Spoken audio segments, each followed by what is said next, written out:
Индустар менен Кыргыздар беришип атат биякта. Индустар менен Кыргыздар.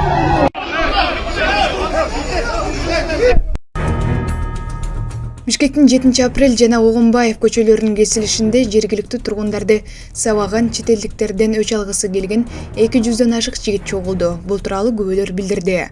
Алардын айтымында окуя болгон жерде милиция кызматкерлери да жүрүшөт.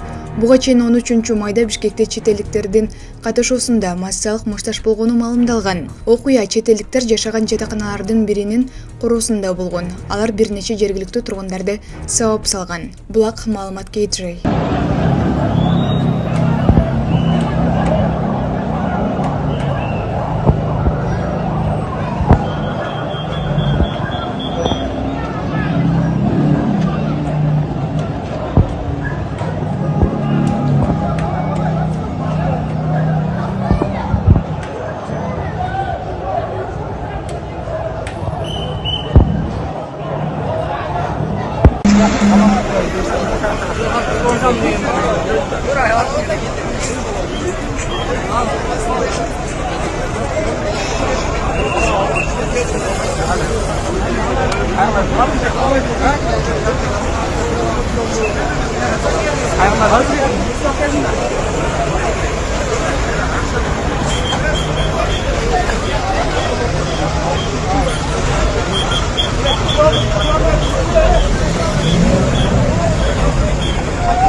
Assalamu alaikum YouTube görүүчүлөр.